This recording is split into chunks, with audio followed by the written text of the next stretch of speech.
Estimados estudiantes, en esta oportunidad continuamos con nuestro capítulo 2, denominado Configurando un sistema operativo de red.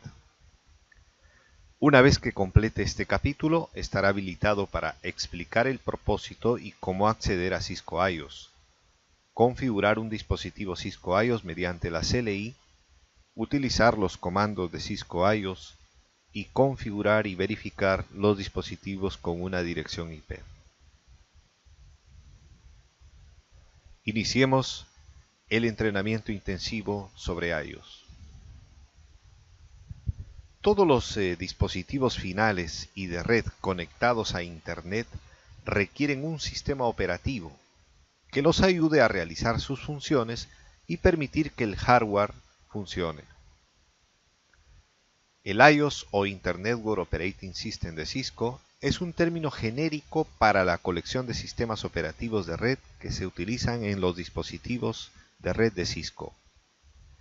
En este capítulo se hace referencia a una topología de red básica que consta de 2 switches y 2 PCs a fin de demostrar el uso de iOS de Cisco. Al encender una computadora, se carga el sistema operativo, por lo general desde la unidad de disco hacia la RAM. La parte del código del sistema operativo que interactúa directamente con el hardware de la computadora se conoce como núcleo. La porción que interactúa con las aplicaciones y el usuario se conoce como shell. El usuario puede interactuar con el shell mediante la interfaz de línea de comandos o CLI o a través de la interfaz gráfica de usuario o denominado GUI.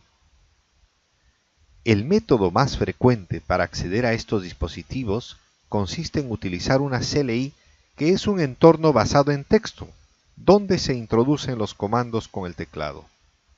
El sistema luego ejecuta el comando y por lo general proporciona una respuesta en forma de texto. Los sistemas operativos de las PCs realizan una serie de funciones técnicas que están detrás de escena o en segundo plano y que habilitan a los usuarios a hacer lo siguiente, por ejemplo, a utilizar un mouse, a ver los resultados en un monitor, a introducir comandos de texto, a seleccionar opciones en una ventana de cuadro de diálogo, entre otras cosas más. En el caso de iOS, de un switch o de un router de Cisco, nos proporciona introducir comandos para configurar las interfaces o programar el dispositivo a fin de que lleve a cabo diversas funciones de red. En este curso se concentrará principalmente en Cisco iOS versión 15.x. El archivo iOS se encuentra almacenado en una memoria flash, la cual provee almacenamiento no volátil. Esto significa que el contenido de la memoria no se pierde cuando el dispositivo se apaga. La memoria flash, sin embargo, puede modificarse o sobreescribirse, lo que permite actualizar el iOS a una versión más reciente o almacenar varias versiones del software iOS al mismo tiempo. Cuando se inicia un dispositivo Cisco, el iOS se copia a la memoria RAM y allí se realiza la ejecución del iOS. Se debe tener en cuenta que es posible que los requisitos de las versiones más recientes de iOS exijan más memoria RAM y flash de la que puede instalarse en algunos dispositivos. Las funciones principales que realizan o habilitan los routers y switches Cisco incluyen las siguientes: prestación de seguridad de la red, direccionamiento IP de interfaces virtuales y físicas, la habilitación de configuraciones específicas de la interfaz para optimizar la conectividad de los respectivos medios, funciones de enrutamiento, habilitación de tecnologías de calidad de servicio para priorizar los paquetes, compatibilidad con tecnologías de administración de red, entre otras. Ahora, cada una de estas características o servicios enunciados tiene asociado un conjunto de comandos de configuración que permite su implementación por parte de los administradores de red. De allí que es importante conocer los comandos CLI para acceder a los servicios que proporciona Cisco iOS. Existen varias formas de acceder al entorno de la CLI. Los métodos más comunes son los siguientes: por consola, vía Telnet o SSH, o por el puerto auxiliar. Veamos el método por consola. El puerto de consola es un puerto de administración que proporciona acceso fuera de banda a los dispositivos Cisco, que se utiliza únicamente para el mantenimiento del dispositivo. La ventaja de utilizar un puerto de consola es que es posible acceder al dispositivo incluso si no se configuró ningún servicio de red. Para ello es necesario una PC con un software de emulación de terminal, la cual se conecta al puerto de consola del dispositivo mediante un cable especial. El puerto de consola también puede utilizarse cuando fallan los servicios de red y no es posible acceder al dispositivo Cisco de manera remota. Se recomienda que la consola debe estar configurada con contraseñas para evitar el acceso no autorizado al dispositivo. En caso de que se pierda una contraseña, existe un conjunto especial de procedimientos para eludir la contraseña y acceder al dispositivo, como veremos en el taller. También se recomienda colocar el dispositivo en una habitación bajo llave o en un bastidor de equipos para evitar el acceso físico no autorizado. Veamos ahora los tres métodos siguientes. Telnet.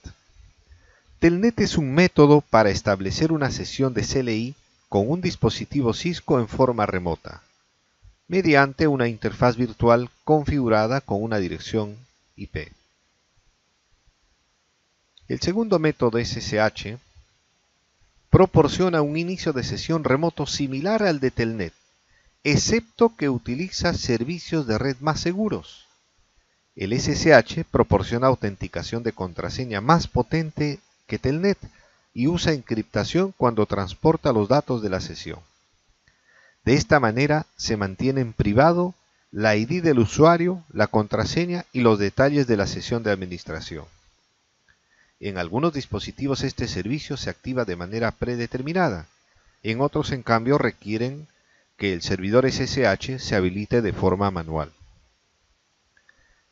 El cuarto método, denominado AUX o auxiliar, es una forma de establecer una sesión de CLI de manera remota mediante una conexión telefónica de dial-up con un módem conectado al puerto auxiliar de un router, el cual aparece resaltado en la figura.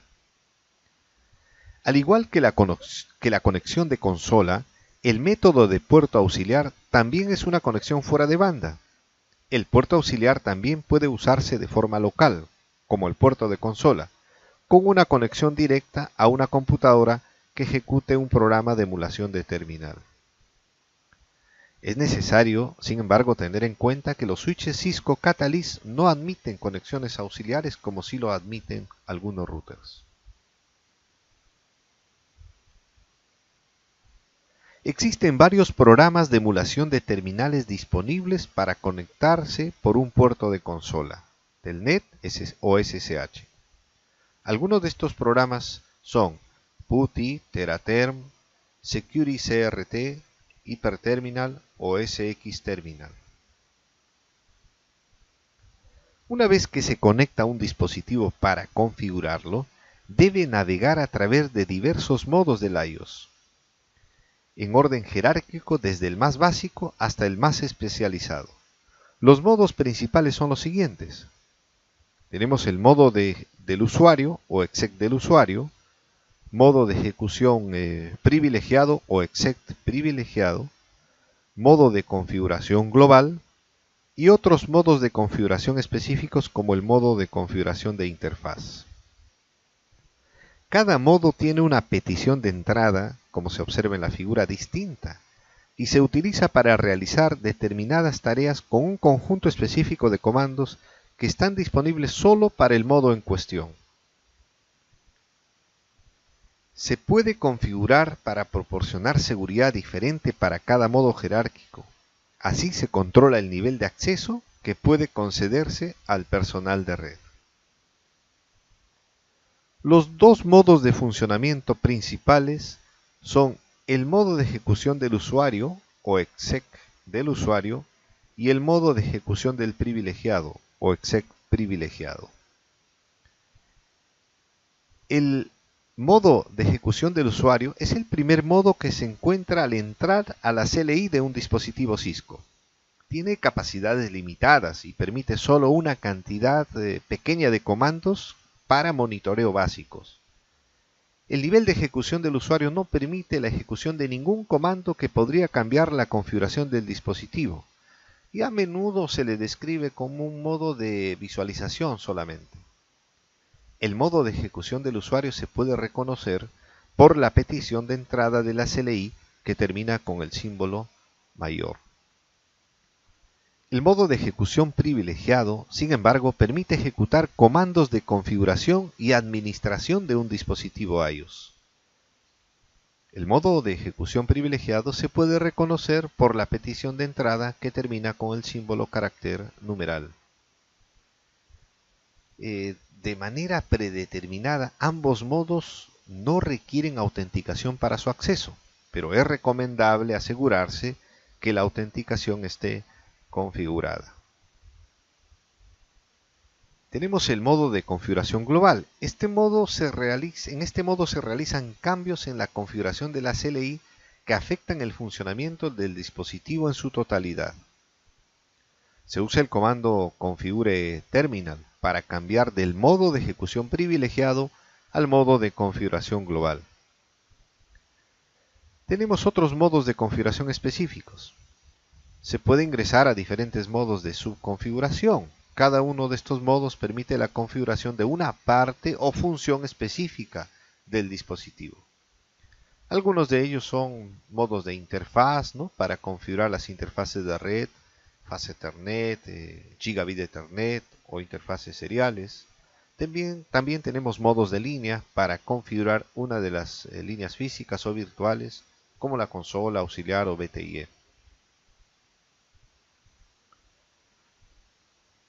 Cada comando de iOS tiene una estructura básica, tiene una sintaxis o formato específico y puede ejecutarse solamente en el modo adecuado. La sintaxis general para un comando es así: el comando es seguido de las palabras clave y los argumentos correspondientes. Los comandos se utilizan para ejecutar una acción, las palabras clave para identificar dónde o cómo se ejecuta el comando. Y un argumento es un valor o una variable definida por el usuario. Usted puede acceder a un conjunto muy grande de documentos en línea que se presentan en la página de cisco.com y que describen en detalle las características de los comandos de iOS utilizados en los dispositivos Cisco.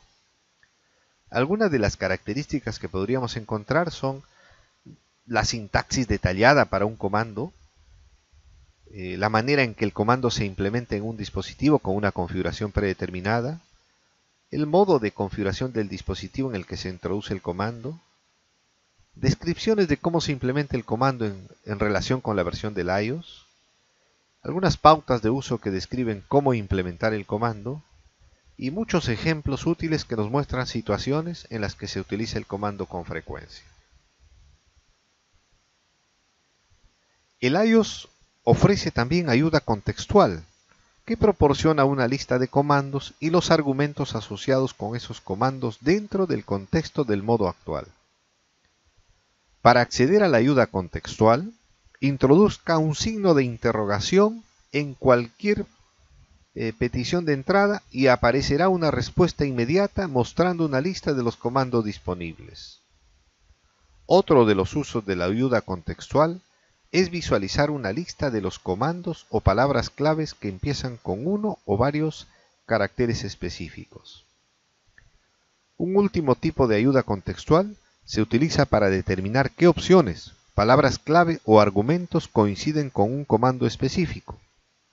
Al introducir un comando, introduzca un espacio seguido de un interrogante para determinar qué puede o debe introducirse a continuación.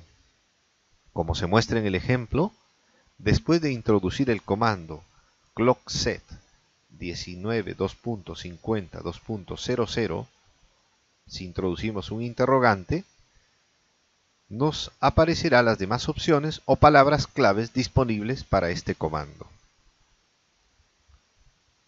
El iOS ofrece la verificación de la sintaxis del comando.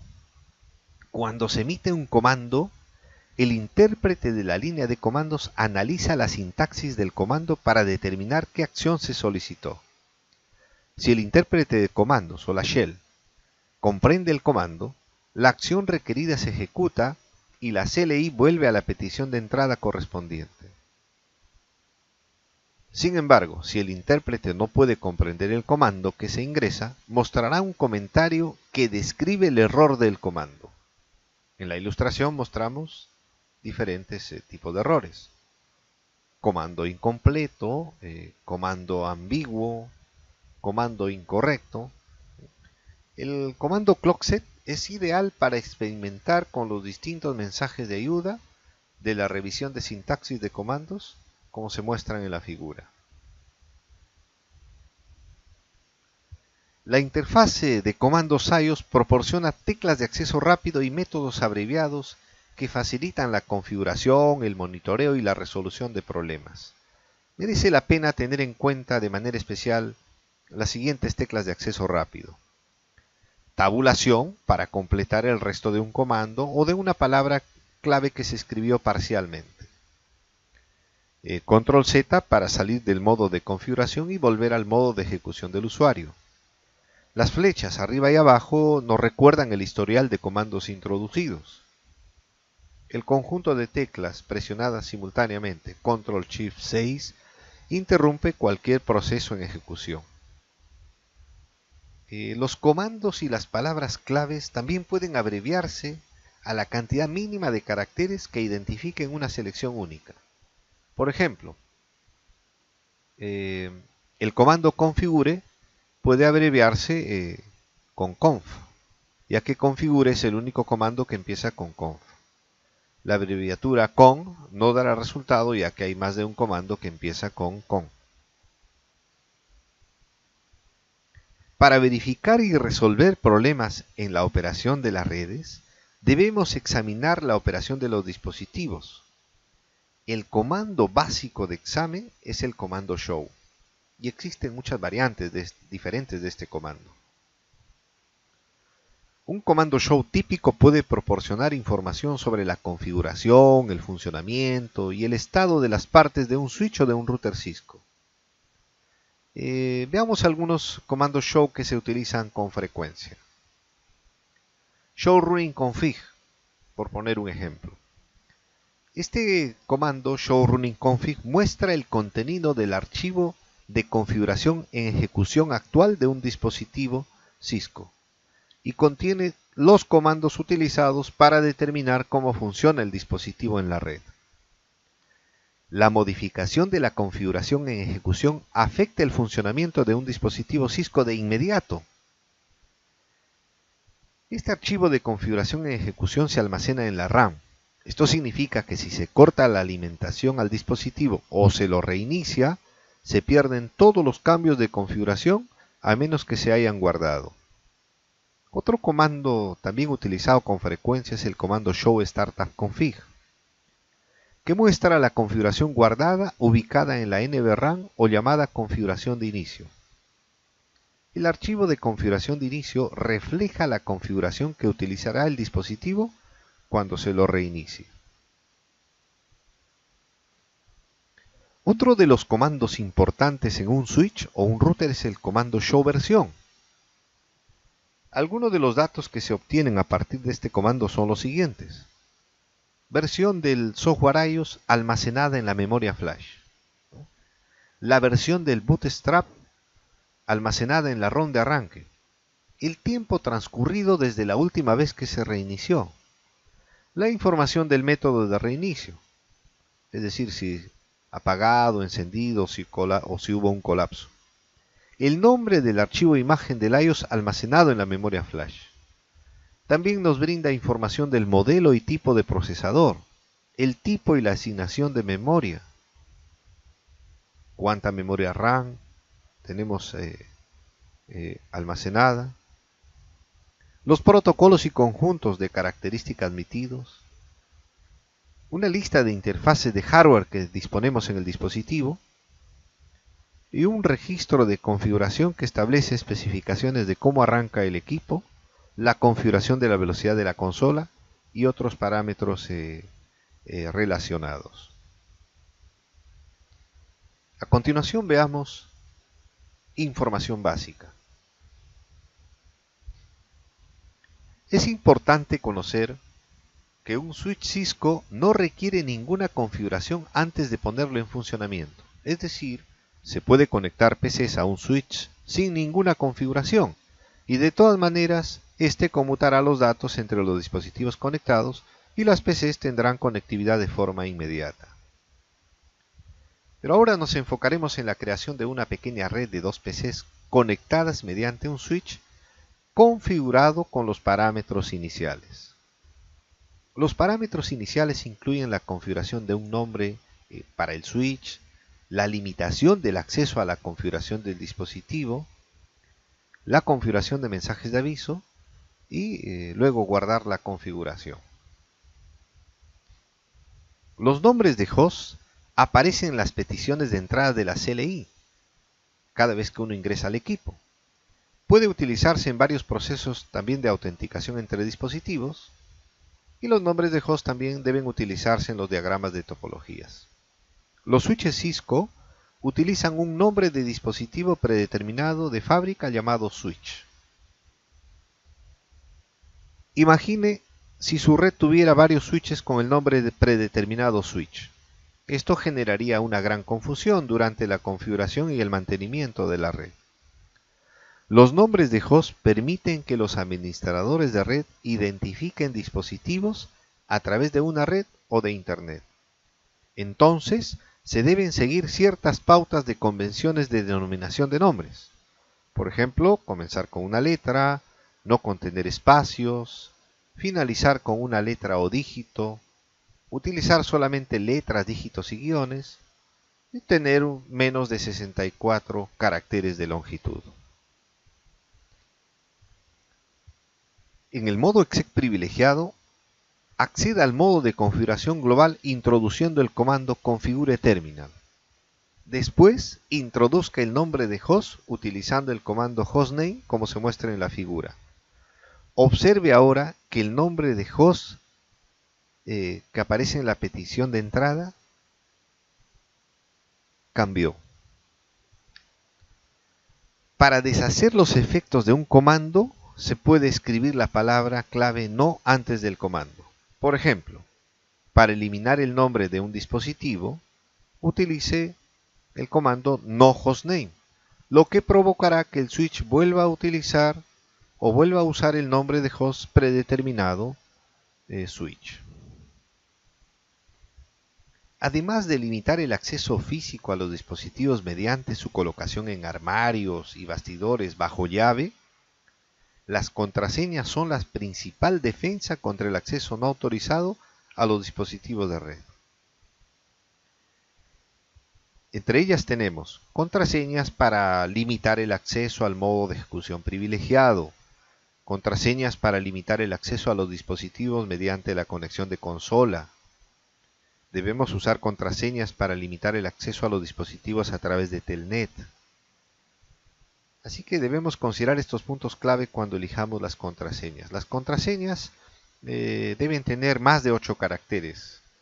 Debemos utilizar una combinación de letras mayúsculas, minúsculas, números, caracteres especiales o secuencias numéricas en las contraseñas. Debemos evitar el uso de la misma contraseña para todos los dispositivos. Y debemos finalmente evitar el uso de palabras comunes como contraseña o administrador, porque éstas se descubren fácilmente. El ejemplo mostrado se observa que no se solicita una contraseña cuando se utiliza el comando enable por primera vez. Sabemos, sin embargo, que es necesario proteger el acceso al modo privilegiado con una contraseña encriptada. Entonces, una vez que se configura el comando enable secret class para el ejemplo, el acceso a exec privilegiado ahora queda protegido. Observe que, por motivo de seguridad, la contraseña no se muestra en la pantalla cuando ésta se introduce por el teclado. Para evitar que personas no autorizadas conecten físicamente un cable al dispositivo y obtengan acceso a este, se debe establecer una contraseña para la línea de consola utilizando los siguientes comandos. Line console 0 para ingresar al modo de configuración de línea de la consola. El 0 representa la única interfaz de consola. Password Cisco especifica una contraseña para la línea de consola. Login configura el switch para que requiera autenticación al iniciar sesión. Las líneas BTIE permiten el acceso a un dispositivo Cisco a través de la conexión remota haciendo uso de Telnet o SSH. Los comandos para configurar el acceso por Telnet son line BTIE 015, como se aprecia en la figura. Muchos switches Cisco admiten hasta 16 líneas, del 0 al 15. En los routers varía según el tipo y la versión de iOS, siendo la más común de 0 a 4. Password Cisco, para el ejemplo. Es necesario establecer una contraseña para todas las líneas BTIE disponibles, pero conviene configurar una única contraseña para una línea a fin de proporcionar un recurso secundario para el ingreso administrativo al dispositivo si las demás conexiones están en uso. Login. De manera predeterminada, el iOS incluye el comando login en las líneas BTIE. Esto impide el acceso al dispositivo mediante Telnet sin autenticación. Si por error se establece el comando no login, que elimina el requisito de autenticación, personas no autorizadas podrían conectarse a la línea a través de la red utilizando Telnet. Esto representaría un riesgo importante para la seguridad que debemos tener en cuenta. Si al ejecutar los comandos show running config o show startup config observamos que las contraseñas resultan ser visibles, entonces para evitar que individuos no autorizados vean las contraseñas en el archivo de configuración, utilizamos el comando service password-encryption. Este comando aplica una encriptación mínima a todas las contraseñas sin encriptar del archivo de configuración.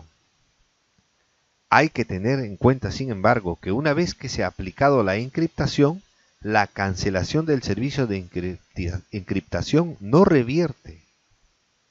Además, también de que la encriptación no asegura su envío de las contraseñas a través de los medios.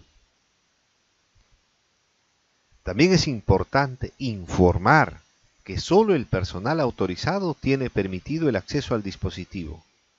Para hacerlo, agregue un aviso cuando se intente acceder al dispositivo. Los avisos pueden ser una parte importante en los procesos legales en el caso de una demanda por el ingreso no autorizado a un dispositivo. Sin embargo, algunos sistemas legales no permiten la acusación y ni siquiera el monitoreo de los usuarios, a menos que haya una notificación visible. El contenido o las palabras exactas de un aviso dependen de las leyes locales y de las políticas de la organización. A continuación mostramos algunos ejemplos de algunos mensajes.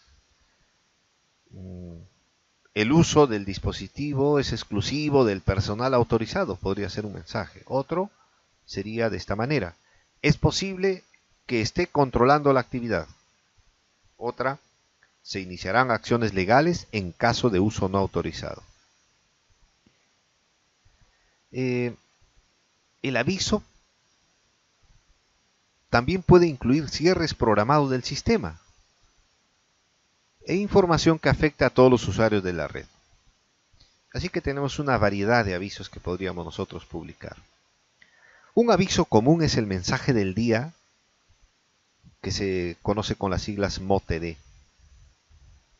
Este mensaje se configura, ¿no?, el aviso con el comando bannermodtd seguido de un espacio y un carácter delimitador, como se muestra en la figura, el carácter numeral. A continuación ingresamos el mensaje del aviso y al final cerramos el mensaje repitiendo el carácter delimitador que usamos al inicio. Para nuestro ejemplo, el numeral como carácter delimitador.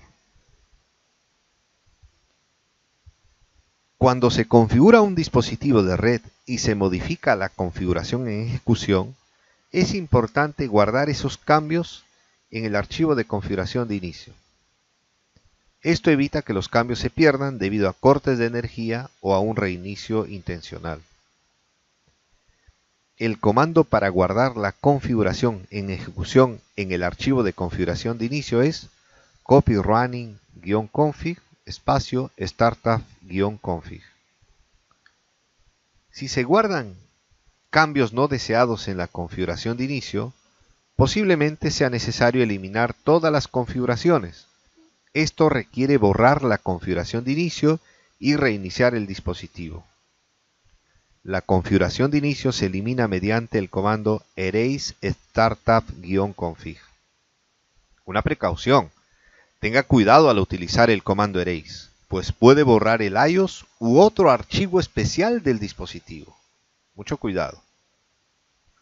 En un switch se debe emitir el comando delete VLAN.dat además del comando erase startup-config a fin de devolver el dispositivo a la configuración predeterminada inicial, que es similar a un restablecimiento de la configuración predeterminada de fábrica.